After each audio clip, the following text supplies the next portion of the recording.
Good morning, class. Welcome back. Welcome to Unit 12. And our goal today is understand the blessings and the curses. We spent last Unit 11, looking at the historical prologue and the covenant stipulations, the treaty stipulations. We did this in a variety of ways. We noted some things about it in the Bible Project videos. We looked at it in our reading guides and in our class discussion. That Moses starts by retelling the story of Numbers, of Israel's repeated rebellion in the desert, sort of cluing in, like, remember the first generation. Remember Moses is speaking to the second generation. He says, remember the first generation over and over and over and over and over again rebelled. That's why they couldn't come into the land. So here we are. We're now at the land. What they did in the desert, if you do that in the promised land, it's going to be a problem. Okay. Then we've got that restatement of the Ten Commandments in Deuteronomy 5, and then in 6 we've got that greatest commandment: love the Lord your God with all your heart, with all your soul, with all your might. Love your neighbor as yourself. Shema. And one of the things I'm going to include on your Unit 12 test as we wrap up our year is, if we had been in class together, normally we would have included a review of the Ten Commandments as a part of our quiz schedule, as a part of our test schedule. Just really simply. So, let's just walk through this. I'm gonna turn this into a multiple choice on your Unit 12 test. Okay, it should be really simple since we spent all third quarter memorizing the Ten Commandments in full. This summary should be just real straightforward. So remember, what are the Ten Commandments? What are the things that Israel needs to do, like in loving God and loving your neighbor? How does that look for Israel as they enter into the promised land? So, no other gods, no idols, do not take the Lord's name in vain, honor Sabbath, honor your parents, do not murder, do not commit adultery, do not steal, do not bear false witness, and do not covet. Uh, Again, hopefully, like, fairly straightforward, and yet, um, uh, uh, critical for us, right? If we can get these things right, love God, love your neighbor, and then these 10 things, our communities would be utterly transformed, right? So that's sort of the summary. 4 to 26 then expands that out in sort of great detail. What does it mean to do these things? I mean, we looked at some of that last unit. Then what we get in this next section is something called an inclusio. Say inclusio. An inclusio is a literary practice where you start and finish a story with the same sort of scene, or the very same scene, or the same sort of line, right?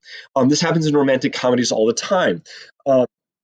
Uh, there will be an interaction between the two, um, uh, and it'll be sort of maybe snarky, or sort of a doofusy sort of moment. It's a moment that doesn't work. There's something that's said that just doesn't work. And then at the end of the film, like towards the end of the story, when the couple is now getting together, they'll repeat that line, and it'll be cute. Okay. Um, uh, this happens in all sorts of movies, but in a bigger sense, sometimes you get like the last scene is uh, uh, uh, in Fuller. If you think about the first three Bourne movies, if you've seen the Bourne Identity, Bourne Supremacy, and Bourne Ultimatum, they start and end with Jason Bourne face down in the water. Okay, so you get there's a clear, like, closing off. Here we go. This is how we started, and in the same way we're going to finish. Uh, so what we get here is an inclusio, which is going to mark the section, is going to, like, mark sort of a unit in the book of Deuteronomy. So you get a document clause, curses, blessings, sorry, I got those out of order. Blessings, curses, treaty witnesses, and then another document clause. So you don't worry about what document clause is for the moment. Maybe you remember, maybe you don't. Um, you get a document clause, then explanation as to why that document clause matters, and then a repetition of the document clause to sort of close off that section, and then we're into the epilogue, which is about the death of Moses. Okay, so let's jump in. Um, so, what is a document clause? Remember that one of the keys to honoring or keeping a um, uh, a covenant is knowing what it says. You can't obey a rule, or you're unlikely to obey a rule you don't know exists. And Torah has 613 commands. Granted, many of them are particular to the temple or the priests. Yet, if you're going to honor God's covenant, you're going to need to know a lot of the 613 commandments, right? So here's the first of the two document clauses, right? Deuteronomy 27, 1-3. Now Moses and the elders of Israel commanded the people, saying, keep the whole commandment that I commanded you today. And on the day you cross over the Jordan to the land that the Lord your God is giving you, and you shall set up large stones and plaster them with plaster, and you shall write on them all the words of this law when you cross over to enter the land that the Lord your God is giving you, a land flowing with milk and honey, as the Lord, the God of your fathers, has promised you. So here's what it says. When you cross the Jordan, when you enter into the promised land for the first time, take stones, big stones, right? Massive stones. These are a fairly typical sign of remembrance in in the Middle East. This is what you do. You set up a pillar. You stand stones up, large stones up, as a reminder God did something here. So he says, do that, plaster them with plaster, and write on them the words of the law. Now, is that the Ten Commandments? Maybe. Or is it that they spent weeks, months writing the whole of the Torah on those stones? Now imagine this, right?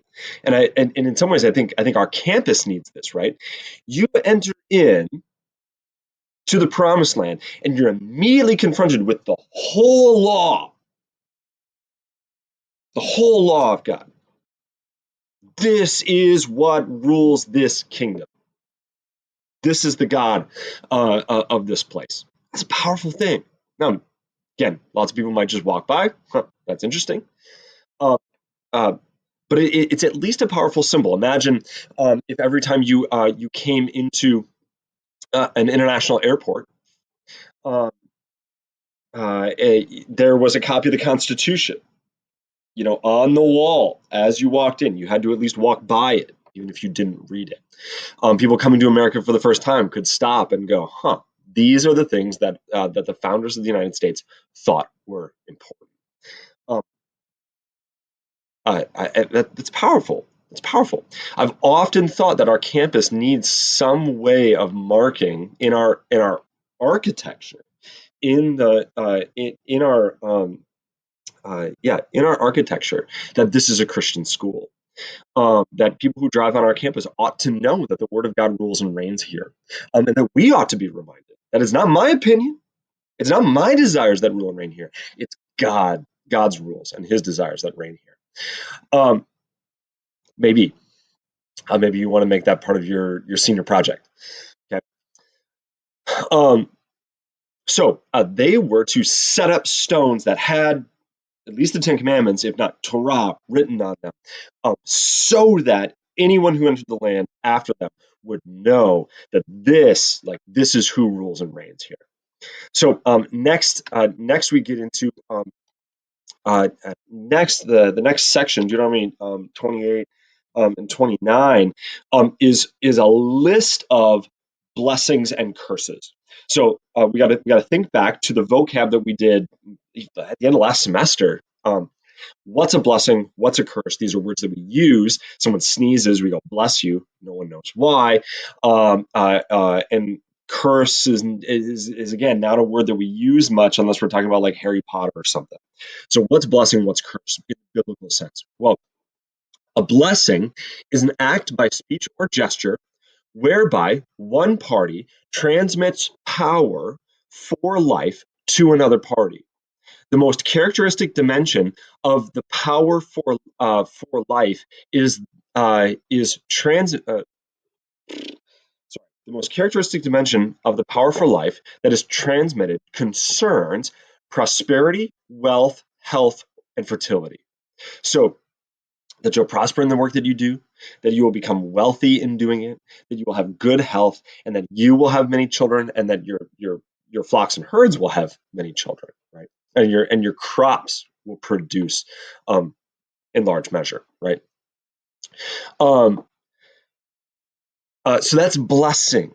So, like again, I think probably why we say bless you when someone sneezes is because, well, sneezing is a sign of illness, and we're sort of calling on God. God bless them that they wouldn't die from sickness. And that might seem like a strange thing, but it wasn't all that long ago that any sickness might kill one. That might kill you, right? We live in a day and age where, by the grace of God, because we have soap and hand sanitizer and antibiotics, death is a relatively, it's not a thing that we encounter often. Wasn't the case for much of human history. Cursing isn't simply a list of bad words. It's an act by speech or gesture whereby one party invoke a power to inflict harm, punishment, or death on another party. The most characteristic dimension of the power for harm that is transmitted concerns prosperity, wealth, health, and fertility. So the words that we often list as curse words are those words that have like appropriate usage on the farm. They're farm terms, right? Um, Sometimes regarding like poo poo, sometimes regarding various types of animals, sometimes regarding things that like animals do in contrast to what humans do.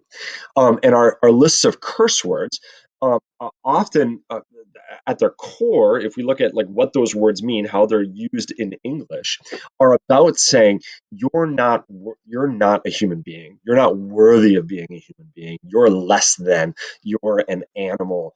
You don't like and sort of uh, uh, calling forth harm or punishment or even death by saying you're not fully human, you don't deserve to live. That's why we encourage. That's why so many cultures have said like we're not going to use curse words. And I think rightly so. Even though I know I grew up in a generation, and you are too, where cursing became just really, really normal and really, really common. Sometimes I forget because I was so indoctrinated in it from the TV that I watched that those slightly older than me, my parents, my grandparents, just didn't curse, and it's really, really shocking. Where I think for us in the culture that we live in, we're kind of like, well, whatever. The Bible says, like, look, there's power in these words. These things matter. Okay, so um, what we're going to find, or in doing some comparison, um, we're gonna compare Deuteronomy and the Hittite treaties, the suzerain vassal treaties that we've been talking about all year. Um, uh, Hittite treaties start with fruitfulness of the womb. You're going to have kids. Um, and maybe you're aware of this, maybe you're not. Having kids is really like can be really hard. Um, my wife and I's story, like that we had a miscarriage this year, is really painful. Continues to be painful, something that we're working through. There's many couple, there's some who, pregnancy is really, really easy. It comes easily. They enjoy being pregnant, and delivery goes smoothly. For others, getting pregnant is extremely hard. Pregnancy can be really hard. Delivery can be really hard. We know that half of all women in the ancient world died uh, uh, uh, around childbearing. So whether it was being pregnant too early, whether having complications during the pregnancy, whether having complications at the delivery, or becoming pregnant at rather rather old. Pregnancy is a really really hard thing. It's a good thing, but it's a hard thing on a woman's body, and so like the promise of you will have children, your wife will live, your children will live, was a really important blessing. And so that's first out. So in those suzerain vassal treaties, they said, if you obey this treaty, you will be blessed with many children. That's a meaningful thing, something we often, I think, take for then those suzerain vassal treaties promised political success, typically like as a part of the treaty. If you're faithful to me, if I'm king of Egypt and you're king of the Hittites, if you're faithful to me, king of Egypt, I will ensure that you have military success, that sort of thing. If you have military and political success, then you'll have prosperity, which is the next thing on the list. And king of the Hittites, if I'm the Egyptian king of the Hittites, you will exercise kingship forever because I got your back. Okay, again, that's sort of familiar. And that will lead to life for you and your people, which is tantamount to salvation, protection. Okay, so that's sort of the structure of the Hittite suzerain vassal treaty blessing section, and we're going to see there's lots of parallels in what's happening in Deuteronomy. So right out the gate, God says, "Look, if you're faithful to my commandments, then I will bless you with children." And along with that, maybe this is sort of assumed in the Hittite statements, the fruitfulness of the womb, or maybe the Hittites realized we can't promise this. We can't say, well, if as the king of Egypt, I can't say if you follow me, then you're going to have good crops. I can't do that, so I'm not going to say it. Here, God is stepping in and saying, I control the rains. I control the food supply. Therefore, like if you're faithful to me, I will make sure you have food. Then we get military victory. Then we get material wealth, prosperity. Now, it doesn't say then you'll exercise kingship forever, but it says God's going to say you're going to have a high social, like in comparison to the nations around you. And there's lots of nations that surround Israel. You will have a high social position and a high economic position, and you'll have life. So that's the structure. Now let's look at the curses. Among the Hittites, first curse is no food. You're not going to have food. You're not going to have fertility. Your woman won't give birth to healthy babies. You won't have babies. You won't get pregnant. Your cattle won't get pregnant. That sort of thing. You're going to have misery and poverty. The gods will blot out your life. There's going to be no peace. There's going to be great military defeat. And king of the Hittites or king of whoever, if I'm the other king, you're going to lose your throne. So basically, among the Hittites, it's we're going to burn your crops, we're going to kill your women, we're going to make sure you're left in poverty, we're going to kill you, we're going to defeat you with our military. You will have no peace, and you're going to be humiliated. Okay, the sorts of things you would expect in a political treaty between two kingdoms. From God, the curses are very, very similar. Again, no food. God's going to say, I'm going to shut up the rains. I'm going to shut up the heavens. No rain. Um, uh, uh,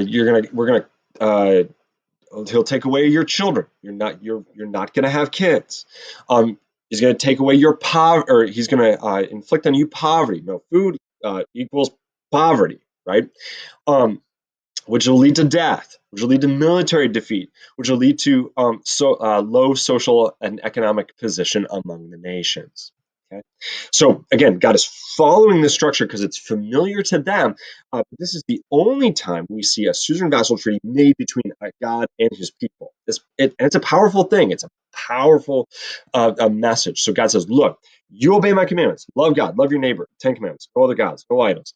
Do not take the Lord's name in vain. Honor Sabbath. Those things. If you do those things, blessing.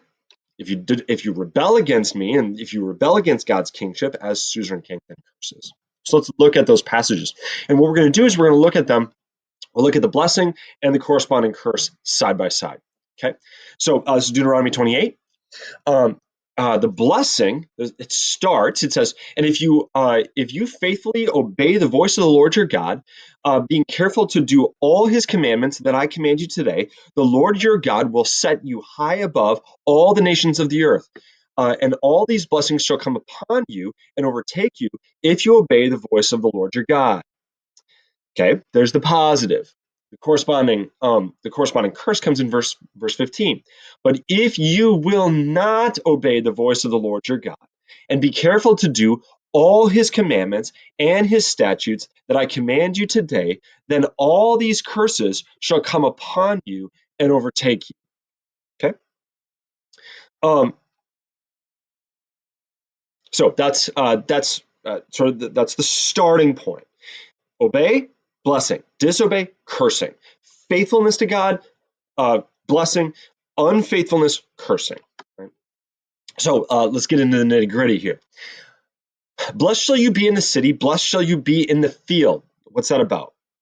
Well, that's a sort of merism saying so both city and farm will be blessed if you do this. So the whole nation will be blessed if you do this. Blessed shall be the fruit of your womb and the fruit of the ground and the fruit of your cattle. So your your women are going to have kids, your cattle's going to have offspring, and your fields are going to produce. Um, uh, uh, and the increase of your herds and your young flocks, blessed shall be your basket and your kneading bowl. Basket and your kneading bowl is the grain that you harvest into baskets, and your kneading bowl is where you make your bread. So uh, God says, like, look, you're going to be, I'm going to bless you with children. I'm going to bless you with crops. I'm going to bless you with cattle. I'm going to bless you with, or sorry, well, cattle's like cows, herds and flocks, sheep and goats. And blessed shall be your gathering. So not only are your fields going to grow well, but you're actually going to get to gather. Like you're going to get to harvest it. You'll have a good harvest, and you'll have good bread, good food. Okay. And then there's the curse is corresponding. Curse shall you be in the city, curse shall you be in the field. So everywhere, everything's going to get cursed if you, as a people. Again, this is not so much individual as it is national. Maybe we should. Sorry, we probably should have specified that from the beginning. This is not blessings and curses related to like you know. Uh, you take the Lord's name in vain and then you stub your toe. That's the curse because I broke the command. No, no, no. These are sort of large scale. This is like sort of large scale um, uh, uh, blessings and curses for the nation as a whole. If you are unfaithful as a people, kings, priests, prophets, people, sort of the whole hierarchy, if you're rebellious, then you're going to get cursed. If you're faithful, then you're going to get blessed. And we're going to see throughout biblical history next year that as the king goes, so goes the nation. As the king goes, so goes the nation. The people will follow the example of the king. The king worships idols, the people worship idols. If the king is faithful to God, the people will be faithful to God. Leadership matters. Okay. Um, the health of the flock is determined by the shepherd. Okay, and I think we see that, right? All right. Next, uh, blessed shall you be when you come in. Blessed shall you be when you go out. The Lord will cause your enemies who rise against you to be defeated before you. They shall come out against you one way and flee before you seven ways. So they're going to come. So when you encounter enemies, and Israel encountered enemies all the time, this was really standard. The amount of peace that we have, the distance that we might think, well, okay, we're still at war in Afghanistan or in Iraq. That's super distant from us. We don't, we can go weeks. Some of us, if we're not from a military family, we can go weeks without thinking about armed conflict. For Israel, armed conflict was an every year sort of experience for much of their history. That was just how the ancient world did. Okay, there was no NFL, so you went to war. Okay, uh, so it says, look, your enemies are going to come at you as a single army. They're going to attack. They're going to come as a formed army. And when you go into battle, they're going to flee not just seven ways, but they'll flee in every direction. They're going to scatter because Well, because of the strength of the Lord. God doesn't say you're not going to have to fight. God's going to say, I'm going to give you victory in the midst of your battles. Um, so next, so the corresponding curse, it says, "Cursed shall you be when you come in, cursed shall you be when you go out." Again, military term. When you exit the city as an army, when you enter the city as a returning army, you're going to be cursed. The Lord will cause you to be defeated before your enemies. You shall go out one way against them. You'll attack as a unified army, and you'll flee. You'll flee 7 ways before them. So you'll flee in every direction.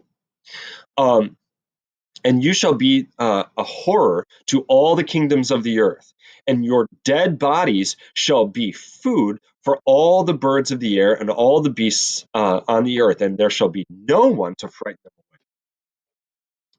away. The Lord will command the blessing on. So next, okay, so we saw that. Next, um, the Lord will command blessing in your barns and in all that you undertake. So your farms are going to prosper. He will bless you in the land the Lord your God is giving you. The Lord will establish you as a people holy to Himself, as He has sworn to you, if you keep the commandments of the Lord your God and walk in His ways. Okay. Um, so your farms will be blessed. Then he says, all these curses shall come upon you and shall pursue you and overtake you until you are destroyed, because you have not obeyed the voice of the Lord your God to keep his commandments and his statutes that he commanded you. They shall be signs and wonders against you and against your offspring. So again, that reiteration, as a nation, blessing for obedience, cursing for disobedience. Um, so just two sections that we want to look at remaining. Okay, all the peoples of the earth shall see that you are called by the name of the Lord your God, and they shall be afraid of you. And the Lord will make you abound in prosperity, in the fruit of your womb, and in the fruit of your livestock, and in the fruit of your ground, within the land that the Lord swore to your fathers to give you. Okay, so um, God says, like, look, if you obey me, the Lord will make you prosper. Um, uh, all the nations will see what God has done for you. They'll fear the Lord. Okay, corresponding curse, because you did not serve the Lord your God with joyfulness and gladness of heart, because of the abundance of all things. Therefore, you shall serve your enemies, whom the Lord will send against you in hunger and in thirst, nakedness and in lacking everything. He will put a yoke of iron on your neck until he has destroyed you. So, if you won't joyfully serve God, you will be a slave. That's that's the brunt of it. That's what God says to Israel. He says, look, if you won't joyfully serve me, if you won't be joyfully faithful to me and all the blessing that I give you, then you'll be a slave. You'll be hungry, thirsty, naked, lacking everything, with an iron yoke around your neck. It's brutal. And yet, it's ultimately just, right? So, final section, the blessing.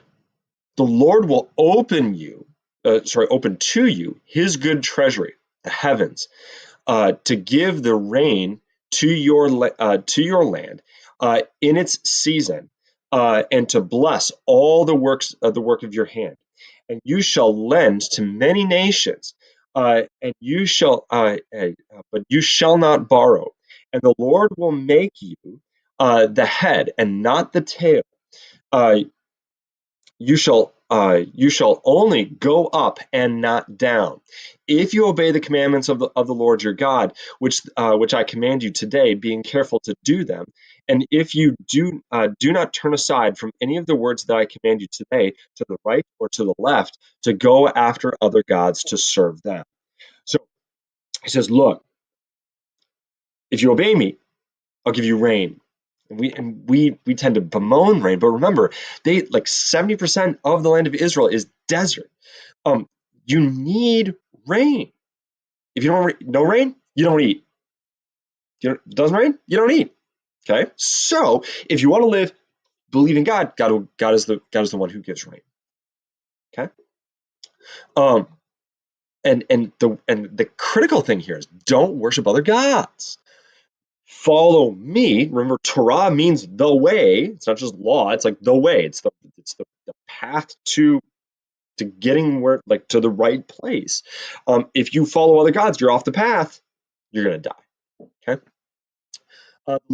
So the curse. The Lord will bring a nation against you from far away, from the end of the earth, swooping down like an eagle, a nation whose language you do not understand, a hard-faced nation who shall not respect the old, nor show mercy to the young.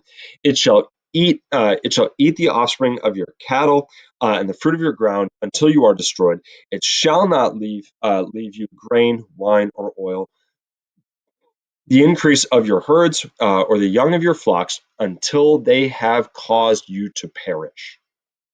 Okay.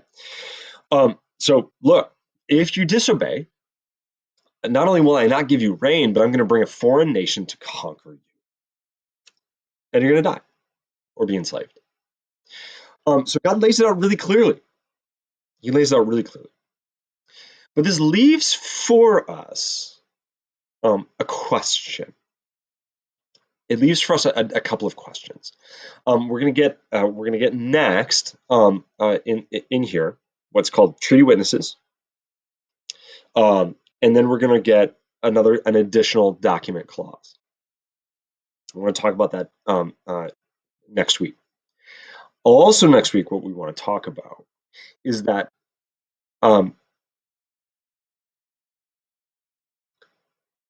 this blessing and cursing section in particular opens up for us a question about suffering. What is the nature of suffering? If I, as an individual, experience suffering, let's just be real raw here, right? If I, as an individual, and my wife and I we lost a child, just 7 weeks into a pregnancy. Is that a curse of God because of our sinfulness? Is it? So we're going to see next week, and there's a Bible Project video assignment next week related to this. Is every act of individual suffering a curse from God because of our sinfulness? Or is there some other explanation? And if there is some other explanation, how do we balance these? How do we make sense of this in our walk with Jesus? Because all of us are going to face suffering. Is it because of our sin? Maybe. Is there some other reason? We need to sort of get to the bottom of that. So hopefully we piqued your interest, and we'll next week we'll wrap up. The book of Deuteronomy, and we'll enter into those questions about suffering and the nature of our relationship with God and the nature of the universe. All right. Love you guys. God bless. Have a great day.